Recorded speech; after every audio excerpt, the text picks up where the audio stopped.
जगद्गुरु रेवण सिद्धेश्वर महाराज की जोर ಕೂಗ್ರಿ ಡೈರೆಕ್ಟ್ ಮಾತ್ರ ಬೇರೆ ಬೇರೆ ಜೋರ ಡೈರೆಕ್ಟ್ ಮಾಡ್ತಾರೆ. ಜಗಳ ಆಡುವಾಗ ಜೋರ ಡೈರೆಕ್ಟ್ ಮಾಡಲ್ಲ ನೀವು.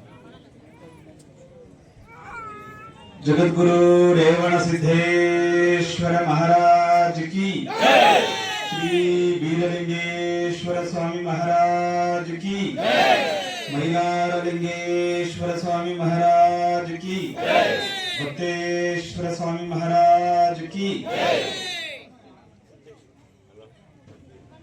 सिद्धेश्वर भक्तेश्वर सिद्धेश्वर बीरेश्वर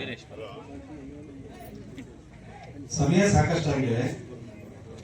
ನಾನು ಯಾಕೆ ಮಧ್ಯೆ ಮಾತನಾಡಿದೆ ಅಂತ ಹೇಳಿದ್ರೆ, ಒಂದು ಸಭೆ ನಡೆಯುವಾಗ ಆ ಸಭಾ ಮರ್ಯಾದೆಯನ್ನು ಕಾಪಾಡಬೇಕು, ಸಭೆಯ ಶಿಸ್ತನ್ನ ಕಾಪಾಡಬೇಕು. ಮಾಜಿ ಸಚಿವರು, ಮುಖ್ಯಸ್ಥರು, ಸ್ವಾಮಿಗಳು ವೇದಿಕೆಯಲ್ಲಿ ಕುಳಿತಿರುವಾಗ ನೀವು ಮಧ್ಯ ಗಲಾಟೆ ಮಾಡೋದಿದೆಯಲ್ಲ, ಅದು ಶೋಭೆ ಅಲ್ಲ.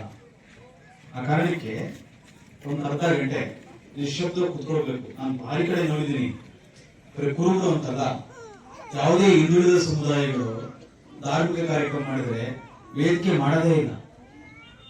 ಅಪರೂಪಕ್ಕೆ ಏನೋ ಸ್ವಲ್ಪ ಜನ ಕುತ್ಕೊಂಡಿದ್ದಾರೆ ಸಮಾಧಾನವಾಗಿ, ಏನಾದ್ರೂ ಒಂದು ಸಂದೇಶ ತೆಗೆದುಕೊಂಡು ಹೋಗ್ಬೇಕಲ್ಲ ಅನ್ನುವಂತ ನನ್ನ ಅಭಿಪ್ರಾಯ ಅಷ್ಟೇ. ಎಲ್ಲಿಯವರೆಗೆ ಹಿಂದುಳಿದ ಸಮುದಾಯಗಳು ಕುಳಿತು ಕೇಳುವ ಸಂಸ್ಕೃತಿಗೆ ಒಳಗಾಗಲ್ಲ, ಅಲ್ಲಿವರೆಗೆ ಜಾಗೃತ ಆಗಲ್ಲ. ಜಾಗೃತ ಆಗಲಿ ಸಾಧ್ಯವೇ. ಅದಕ್ಕೆ ಬಾಬಾ ಸಾಹೇಬ್ ಅಂಬೇಡ್ಕರ್ ಅವರು ಹೇಳಿದೆ ಗೊತ್ತೇನು, ಯಾವ ಊರಿನಲ್ಲಿ ದೇವಾಲಯ ಗಂಟೆಗಳಿಗಿಂತ ಶಾಲೆ ಗಂಟೆ ಬರುತ್ತವೆ ಆ ಊರು ಅಭಿವೃದ್ಧಿ ಆಗುತ್ತೆ ಎಂದ್ರು, ದೇಶ ಅಭಿವೃದ್ಧಿ ಆಗುತ್ತೆ ಎಂದ್ರು. ನಾನು ನೋಡಿದೆ, ಬಹಳ ಚೆನ್ನಾಗಿ ದೇವಸ್ಥಾನ ಕಟ್ಟಿದ್ರು ಸುಬ್ರಹ್ಮಣ್ಯ, ಸುಂದರವಾಗಿರುವ ದೇವಾಲಯ. ನಾನು ಇಷ್ಟನ್ನು ಹೇಳಕ್ ಬಯಸ್ತೀನಿ ಈ ಹಿಂದುಳಿದ ಸಮುದಾಯದ ಜನರಿಗೆ. ಈ ಹಿಂದುಳಿದ ಸಮುದಾಯದ ಜನರು ಹಬ್ಬ ಹರಿದಿನ ಮಾಡೋದ್ರಲ್ಲೇ ಕಾಲ ಕಳೀತಾರೆ. ಅಂದ್ರೆ ದುಂದು ವೆಚ್ಚ ಬಹಳ ಬೇಕಾದಷ್ಟು ಮಾಡ್ತಾರೆ ಇವರು. ಆದ್ರೆ ತಮ್ಮ ಮಕ್ಕಳಿಗೆ ಉತ್ತಮವಾದ ಶಿಕ್ಷಣ ಕೊಡಲ್ಲ, ಒಳ್ಳೆ ಮನೆ ಕಟ್ಟಲ್ಲ, ಉತ್ತಮವಾದ ಜೀವನವನ್ನ ಸಾಗಿಸಲ್ಲ. ಕಾರಣ ಏನು ಅಂತ ಹೇಳಿದ್ರೆ, ದುಡಿಮೆ ಮಾಡಿದ್ದನ್ನೆಲ್ಲವನ್ನು ಕೂಡ ಹಬ್ಬ ಹರಿದಿನ ಬೀಗರೂಟಕ್ಕೆ ಖರ್ಚು ಮಾಡಿಬಿಡ್ತಾರೆ. ನಾನು ಇಷ್ಟನ್ನೇ ಹೇಳೋದಕ್ಕೆ ಬಯಸ್ತೀನಿ. ಬನ್ನಿ ರಮೇಶ್ವರ್, ಬನ್ನಿ.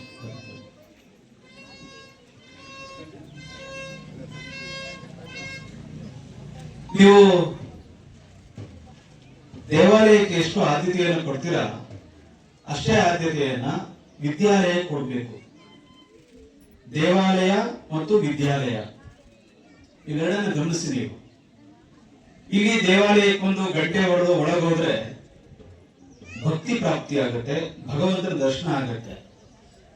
ಹಾಗೆ ನಮ್ಮ ಮಕ್ಕಳು ವಿದ್ಯಾಲಯ ಒಳಗೋಗಿ ಗಂಟೆ ಹೊಡೆದು ಒಳಗೋದ್ರೆ ಜ್ಞಾನ ಪ್ರಾಪ್ತಿ ಆಗುತ್ತೆ.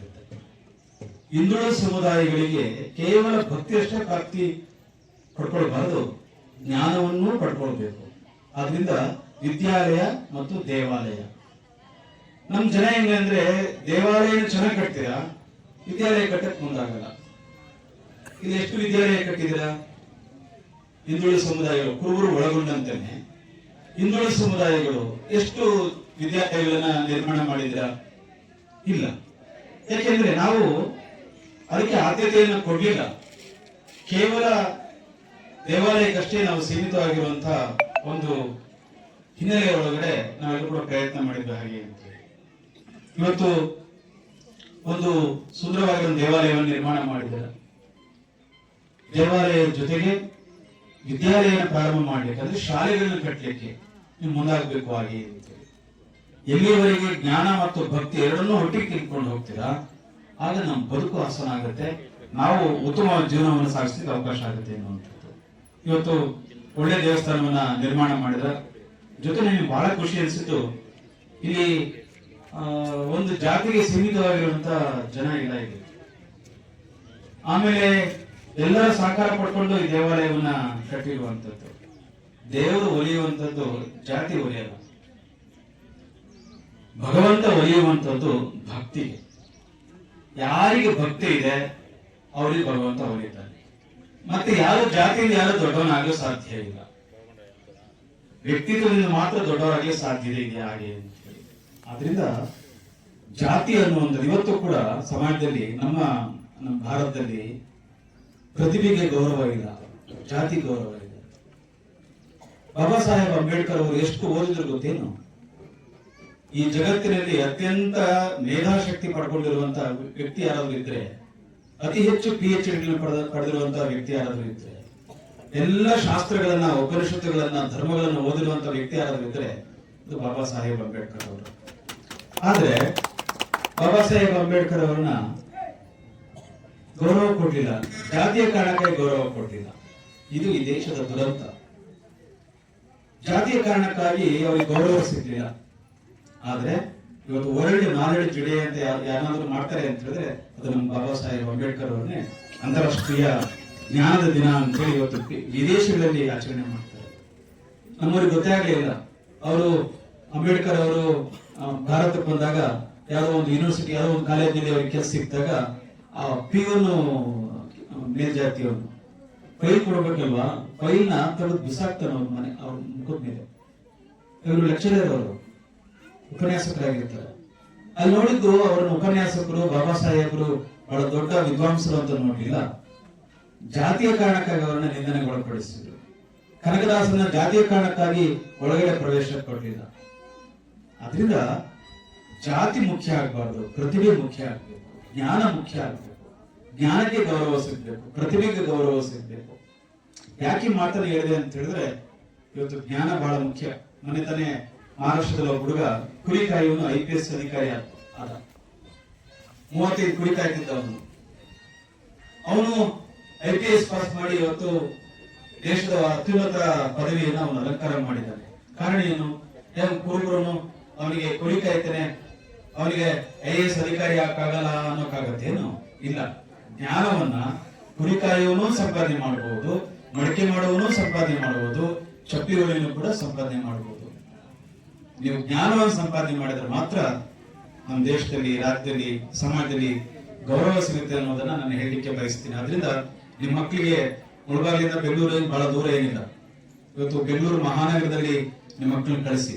ಇಲ್ಲಿ ತರಕಾರಿ ಬೆಳಿತೀರಾ, ಮಾವು ಬೆಳಿತೀರಾ, ಎಲ್ಲ ಕೃಷಿಕ ಕುಟುಂಬದಲ್ಲೇ ಹೆಚ್ಚು ಇರೋದ್ರಿಂದ ನಾನು ಹೇಳಿದ ಎಷ್ಟೇ ಹೇಳಕ್ ಬಯಸ್ತೀನಿ, ನಿಮ್ಮ ಮಕ್ಕಳನ್ನ IAS ಮಾಡಿಸಿ, KAS ಮಾಡಿಸಿ, ಅವರಿಗೆ ಬೇರೆ ಬೇರೆ ಉನ್ನತ ಹುದ್ದೆಗಳನ್ನ ಅಲಂಕಾರ ಮಾಡ್ಲಿಕ್ಕೆ ಏನೆಲ್ಲ ಬೇಕು ಆ ರೀತಿ ಅವಕಾಶಗಳನ್ನ ಮಾಡಿ ಹಾಗೆ ಅಂತೇಳಿ ನಾನು ಶಿಕ್ಷಣಕ್ಕೆ ಹೆಚ್ಚು ಒತ್ತನ್ನು ಕೊಡಬೇಕು ಅನ್ನೋದು ಮಾತನ್ನೇ ಈ ಸಂದರ್ಭದಲ್ಲಿ ನಿಮ್ಮೆಲ್ಲರ ಗಮನಕ್ಕೆ ತರಲಿಕ್ಕೆ ಬಯಸ್ತೀನಿ ಹಾಗೆ ಅಂತೇಳಿ. ಸೊ ಇಷ್ಟು ಮಾತುಗಳು ನಾನು ಸಾಂಕೇತಿಕವಾಗಿ ಹೇಳಿ, ಇವತ್ತು ದೇವಾಲಯದ ಒಂದು ವಿಶೇಷ ಸಂದರ್ಭ. ತೆಂಗಿನಕಾಯಿ ಪವಾಡ ಅಂತ ಮಾಡ್ತಾರೆ. ನಿಮ್ ತಲೆ ಮೇಲೆ ತೆಂಗಿನಕಾಯಿ ಹೊಡೆದ್ರೆ ಕಾಯಿ ಹೊಡೆಯಲ್ಲ, ನಿಮ್ ತಲೆ ಹೊಡೆಯುತ್ತೆ. ಆದ್ರೆ ಆ ಬೀರಪ್ಪ ಪೂಜಾರಿ ತಲೆ ಮೇಲೆ ಕಾಯಿ ಹೊಡೆದ್ರೆ ಕಾಯಿ ಹೊಡೆಯುತ್ತೆ. ಇದೇ ಪವಾಡ. ಇಲ್ಲೇನು ಪವಾಡಗಳನ್ನು ನಾವು ನಂಬ್ತೀವಿ, ಆದ್ರೆ ಮೂಢನಂಬಿಕೆಗಳನ್ನ ನಂಬೇಡಿ. ಮೂಢನಂಬಿಕೆಗಳಿಂದ ನಮ್ಮ ಬದುಕು ಉದ್ಧಾರ ಆಗೋದಿಲ್ಲ. ದೇವರ ಪವಾಡ, ದೇವರ ಮೇಲೆ ನಂಬಿಕೆ ಇರಲಿ, ಭಕ್ತಿ ಇರಲಿ, ಎಲ್ಲರೂ ಕೂಡ ಇರಲಿ. ಆದ್ರೆ ಮೂಢನಂಬಿಕೆಗೆ ಒಳಗಾಗ್ಬಿಟ್ಟು ಎಲ್ಲೋ ಕಂದಾಚಾರಕ್ಕೆ ಒಳಗಾಗಿ ನಮ್ ಜನ ಇನ್ನೂ ಕಷ್ಟದ ಪರಿಸ್ಥಿತಿ ಒಳಗಡೆ ಸಮಾಜದಾರಿ ಅಂತ. ಈಗೆಲ್ಲ SSLC ರಿಸಲ್ಟ್ ಈಗೆಲ್ಲ ಎಕ್ಸಾಮ್ ಎಲ್ಲ ಆಗಿದ್ದಾರೆ. ಬಹಳ ಹುಡುಗರು ಜ್ಯೋತಿಷ್ ಮುಂದೆ ಹೋಗ್ಬಿಟ್ಟು ನಿಮ್ದೆಲ್ಲ ಕೂಡ ಮುಂದೆ ಇಟ್ಬಿಟ್ಟು ಅದೇನು ಹಾಲ್ ಟಿಕೆಟ್ ಎಲ್ಲ ಮುಂದೆ ಇಟ್ಟು ನನ್ನ ಮಗನಿಗೆ ಎಕ್ಸಾಮ್ ಚೆನ್ನಾಗಿ ಬರೆಯಂಗೆ ಆಶೀರ್ವಾದ ಮಾಡಿ, ಪೂಜೆ ಮಾಡಿ ಅಂತ ಹೇಳಿ ಪೂಜಾರಿ ಇರ್ತಾರೆ. ಆ ಪೂಜಾರಿನೂ 1000-2000 ಕೊಟ್ಟರೆ ಚೆನ್ನಾಗಿ ಪೂಜೆ ಮಾಡ್ತಾನೆ. ಅಲ್ಲಿ ಹೋಗಿ ನೀವು ಪ್ರಶ್ನೆ ಪತ್ರಿಕೆ ಏನು ಹಾಲ್ ಟಿಕೆಟ್ ಕೊಟ್ಬಿಟ್ಟು ಜ್ಯೋತಿಷ್ ಮುಂದೆ ಇಟ್ಬಿಟ್ಟು ನನ್ನ ಮಗ ಚೆನ್ನಾಗಿ ಬರೀಲಿ ಅಂತ ಹೇಳಿದ್ರೆ ಸಾಧ್ಯನೇ ಇಲ್ಲ. ನಿಮ್ ಮಕ್ಕಳು, ಆದ್ರಿಂದ ಅಲ್ಲೆಲ್ಲೂ ಹೋಗ್ಬೇಡಿ. ನೀವು ನಿಮ್ ಮಕ್ಕಳಿಗೆ ಉನ್ನತವಾದ ಶಿಕ್ಷಣ ಕೊಡಿ, ಅವ್ರಿಗೆ ಸಂಸ್ಕಾರ ಕೊಡ್ರಿ, ಚೆನ್ನಾಗಿ ಓದಿಸ್ರಿ. ಆ ರೀತಿ ಅವಕಾಶ ಮಾಡ್ಕೊಳ್ಳೋ ಮೂಲಕ ಒಂದು ರೀತಿಯ ಮೂಢನಂಬಿಕೆಗಳಿಂದ, ಕಂದಾಚಾರಗಳಿಂದ ನಾವು ಹೊರಗೆ ಬರಬೇಕು ಅನ್ನುವಂಥ ಮಾತನ್ನಷ್ಟೇ ಈ ಸಂದರ್ಭದಲ್ಲಿ ಹೇಳಲಿಕ್ಕೆ ಬಯಸ್ತೀನಿ. ಇವತ್ತು ಒಳಗಡೆ ಸುಂದರವಾಗಿರುವಂತಹ ಮೂರ್ತಿನ ನಿರ್ಮಾಣ, ಪ್ರತಿಷ್ಠಾಪನೆ ಮಾಡಿದ್ದೀರಾ. ಇದಕ್ಕೆಲ್ಲರೂ ಸಹಕಾರ ಮಾಡಿದ್ದೀರಾ. ರಮೇಶಣ್ಣ ನಾನೊಬ್ಬ ಗಾಣಿಗ ಸಮಾಜದ ಒಬ್ಬ ವ್ಯಕ್ತಿಯಾಗಿ ನಾನು ಕೂಡ ಸಹಕಾರ ಮಾಡಿದ್ದೀನಿ ಅಂತ ಹೇಳಿದ್ರು. ಬಹಳ ಮಾಡಿದ್ದಾರೆ ಹಾಗೆ ಅಂತೇಳಿ ಬಹಳ ಖುಷಿ ಆಯ್ತು. ಹೀಗೆ ಇರಲಿ. ನಾನು ಒಂದು ಹೇಳೋದಕ್ಕೆ ಬಯಸ್ತೀನಿ, ಸಹಬಾಳ್ವೆಯಿಂದ ಎಲ್ಲರೂ ಕೂಡ ಇರಿ. ಕೂಡಿ ಬಾಳುವುದೇ ನಿಜವಾದ ಧರ್ಮ. ಎಲ್ಲ ಜಾತಿ, ಜನಾಂಗದವರು, ಧರ್ಮದವರು ಒಟ್ಟಾಗಿ ಕೂಡಿ ಬಾಳೋದಿದೆಯಲ್ಲ, ಅದೇ ನಿಜವಾದ ಧರ್ಮ ಅನ್ನೋದಕ್ಕೆ ನಾನು ಹೇಳಲಿಕ್ಕೆ ಬಯಸ್ತೀನಿ ಹಾಗೆ ಅಂತ. ಈ ರೀತಿ ಒಂದು ವಾತಾವರಣ ಇಲ್ಲಿ ರಾಮಲಿಂಗಾರೆಡ್ಡಿ ಬಂದರೆ, ನಮ್ಮ ನಾಗೇಶ್ ಅವರು ಬಂತಾರೆ, ಪ್ರಕಾಶ್ ಅವರು ಬಂತಾರೆ, ಸುಬ್ರಹ್ಮಣ್ಯ ಕೂತವ್ರೆ, ಇನ್ನು ಅನೇಕ ಎಲ್ಲ ಮುಖಂಡರು ಕೂತವ್ರೆ. ನೋಡಿದ್ರೆ ಒಂದು ಜಾತ್ಯತೀತವಾಗಿರುವಂತ ಒಂದು ವೇದಿಕೆ, ಎಲ್ಲನೂ ಒಳಗೊಂಡಿರುವಂತ ಒಂದು ವೇದಿಕೆ. ಇದೇ ಸಂದೇಶ ಈ ತಾಯಿಯೂರು ಬಸವೇಶ್ವರ ದೇವಾಲಯದ ಇಲ್ಲಿಂದಲೇ ಒಂದು ಸಂದೇಶ ಹೋಗ್ಲಪ್ಪ ಅಂತ ಹೇಳಿದ್ರೆ, ನಾವೆಲ್ಲರೂ ಕೂಡ ಯಾರು ಜಾತಿಯ ಕಾರಣಕ್ಕಾಗಿ ಧರ್ಮದ ಕಾರಣಕ್ಕಾಗಿ ಕಿತ್ತಾಡಲ್ಲ, ಜಗಳ ಆಡಲ್ಲ, ನಾವೆಲ್ಲರೂ ಒಗ್ಗಟ್ಟಾಗಿರ್ತೀವಿ ಅನ್ನುವಂತ ಸಂದೇಶ ಇದೇ ತಾಯಿಯೂರಿಂದ ಮುಂದಕ್ಕೆ ಹೋಗ್ಲಿ ಹಾಗೆ ಅನ್ನುವಂತ ಮಾತನ್ನು ಕೂಡ ನಾನು ಹೇಳಲಿಕ್ಕೆ ಬಯಸ್ತೀನಿ. ದೇವಸ್ಥಾನ ಬಹಳ ಸುಂದರವಾಗೈತೆ. ನಾನು ಜಾಗನೂ ಕೂಡ ಬಹಳ ಐತೆ. ನಿಮ್ಗೆ ಮನಸ್ಸು ಮಾಡಿ ಮುಂದಿನ ದಿನಮಾನಗಳಲ್ಲಿ ಒಂದೊಳ್ಳೆ ಶಾಲೆ ಕಟ್ಟಿ, ಒಂದೊಳ್ಳೆ ಸ್ಕೂಲ್ ಕಟ್ಟಿ ಮಾಡಿ. ಪ್ಲಾನ್ ಇದೆಯಲ್ಲ, ಅದನ್ನ ಮೊದಲು ಮಾಡಿ, ಫಸ್ಟ್ ಮಾಡಿ ಒಂದೊಳ್ಳೆ ಶಾಲೆ ಕಟ್ಟ್ರಿ, 10 ಮಕ್ಕಳಿಗೆ ವಿದ್ಯಾದಾನ ಮಾಡ್ರಿ, ಒಂದು ವಿದ್ಯಾರ್ಥಿ ನಿಲಯ ಪ್ರಾರಂಭ ಮಾಡಿ, ಮಹಿಳೆಯರಿಗೆ ಅವಕಾಶ ಮಾಡಿಕೊಡಿ, ಅವರು ಕೂಡ ವಿದ್ಯಾವಂತರನ್ನಾಗಿ ಮಾಡ್ಲಿಕ್ಕೆ ಅವಕಾಶ ಮಾಡಿ. ಹಾಗೆ ದೇವಸ್ಥಾನ ತುಂಬಾ ಚೆನ್ನಾಗಿದೆ. ಒಳಗಡೆ ಇನ್ನು 5 ನಿಮಿಷ ಇರಪ್ಪ, ಇನ್ನು 5 ನಿಮಿಷ ಪೂಜಾರಪ್ಪ, ఒక 5 నిమిషాలు నేను చూస్తాను తర్వాత. ದೇವಸ್ಥಾನ ಒಳಗಡೆ ಮೂರ್ತಿ ನಿರ್ಮಾಣ ಮಾಡಿದ್ದೀರಾ, ಬಸವಣ್ಣನ ಹೊರಗೆ ಇಟ್ಟಿದ್ದೀರಾ. ನೋಡಿ, ಬಸವಣ್ಣ ಭಗವಂತನ ಕಡೆ ಮುಖ ಮಾಡಿದ್ದಾನೆ. ಇಲ್ಲಿ ನೀವು ಗಮನಿಸಬೇಕಾದೇನು ಅಂತ ಹೇಳಿದ್ರೆ, ಭಗವಂತ ಬಸವಣ್ಣ ದೇವರ ಕಡೆ ಮುಖ ಮಾಡಿದ್ದಾನೆ. ಇದೇ ಬಸವಣ್ಣ ಏನಾದ್ರೂ ನಿಜ ರೂಪ ತಾಳಿ ಇಲ್ಲಿ ಪಕ್ಕದಲ್ಲಿರುವಂತಹ ಹೊಲಗದ್ದೆಗಳಿಗೆ ಹೋಗಿ ನೀವು ಹಾಕಿರುವಂತಹ ಬೆಳೆನ ತಿಂದ್ರೆ ನೀವೇನ್ ಮಾಡ್ತೀರಾ? ಹೊಡಿತೀರಾ. ಆದ್ರೆ ಈ ಬಸವನಿಗೆ ಯಾರು ಹೊಡೆಯಲ್ಲ. ಈ ಬಸವನ ಯಾಕೆ ಹೊಡೆಯಲ್ಲ ಅಂತ ಹೇಳಿದ್ರೆ, ಅವನ್ ದೇವರ ಕಡೆ ಮುಖ ಮಾಡಿದ್ದಾನೆ. ಈ ಬಸವಣ್ಣ ಏನು ತಿನ್ನಲ್ಲ, ಆದ್ರೂ ಅವನು ಪೂಜೆ ಮಾಡ್ತೀರಾ, ನೈವೇದ್ಯ ಮಾಡ್ತೀರಾ, ಆರತಿ ಮಾಡ್ತೀರಾ, ಮಂಗಳಾರತಿ ಮಾಡ್ತೀರಾ, ಪ್ರದಕ್ಷಿಣೆ ಮಾಡ್ತೀರಾ, ಎಲ್ಲ ಮಾಡ್ತೀರಾ. ಅದೇ ಬಸವಣ್ಣ ನಮ್ಮ ಹೊಲಗದ್ದೆಗೆ ಬಂದ್ರೆ ಅಲ್ಲಿ ಮಾಡೋ ಪೂಜೆನೇ ಬೇರೆ. ನೀವು ಗಣಪತಿ ದೇವಸ್ಥಾನಕ್ಕೆ ಹೋಗ್ರಿ, ಗಣಪತಿ ಮುಂದೆ ಒಂದು ಇಲಿ ಇಟ್ಟಿರ್ತಾರೆ, ಆ ಇಲಿಗೂ ಮುಟ್ಟಿ ನಮಸ್ಕಾರ ಮಾಡ್ತೀರಾ, ನೈವೇದ್ಯ ಮಾಡ್ತೀರಾ, ಮಂಗಳಾರತಿ ಮಾಡ್ತೀರಾ, ಪೂಜೆ ಮಾಡ್ತೀರಾ. ಅದು ನಿಮ್ಮ ಮನೆ ಒಳಗಡೆ ಬಂದ್ರೆ ಪೂಜೆ ಮಾಡ್ತೀರಾ? ನಿಮ್ಮ ಮನೆ ಪೂಜೆ ಮಾಡೋ ಪೂಜೆನೇ ಬೇರೆ, ಗಣಪತಿ ದೇವಸ್ಥಾನಕ್ಕೆ ಹೋದ ಮಾಡೋ ಪೂಜೆನೇ ಬೇರೆ. ಶನಿವಾರ ದೇವಸ್ಥಾನಕ್ಕೆ ಹೋಗಿ ನೀವು ಶನಿ ಮುಂದೆ ಒಂದು ಕಾಗೆ ಇಟ್ಟಿರ್ತಾರೆ, ಶನಿಗೂ ಪೂಜೆ ಮಾಡ್ತೀರಾ, ಕಾಗೆಗೂ ಪೂಜೆ ಮಾಡ್ತೀರಾ. ಅದೇ ಕಾಗೆ ನಿಮ್ಮ ಮನೆ ಒಳಗೆ ಬಂದ್ರೆ ಪೂಜಾರಪ್ಪನ ಕೇಳ್ತೀರಾ, ಪೂಜೆ ಯಾಕೋ ನಮ್ಮ ಮನೆ ಒಳಗಡೆ ಕಾಗೆ ಬಂತು, ಏನ್ ಮಾಡ್ಬೇಕು ಅಂತ. ಆ ಪೂಜಾರ ಕೇಳ್ತೀರ, ಮೂರ್ತಿ ನಿಮ್ಮ ಮನೆ ಬಿಟ್ರಿ ಅಂತ. ಹೇಳಿಲ್ಲ ಸಿದ್ದರಾಮಯ್ಯನವ್ರ ಕಾಟ ಮೇಲೆ ಒಂದ್ಸರಿ ಯಾವಾಗಲೂ ಹಾಗೆ ಕೂತಿದ್ದಾಗ ಸಿದ್ದರಾಮಯ್ಯ ಅಧಿಕಾರ ಕಳ್ಕೊಂಡ್ಬಿಡ್ತಾರೆ ಅಂತೇಳಿ ಏನೆಲ್ಲ ಪುರೋಹಿತರು ಇಬ್ಬರು ಚಾನಲ್ಗಳು ಎಲ್ಲರೂ ಭಾಷಣ ಮಾಡಿದ್ರು. ಆಯತ್ ಮತ್ತೆ 2 ಸರಿ ಮುಖ್ಯಮಂತ್ರಿ ಅಲ್ಲ. ಇದು ಅದೃಷ್ಟನ ದುರದೃಷ್ಟನ?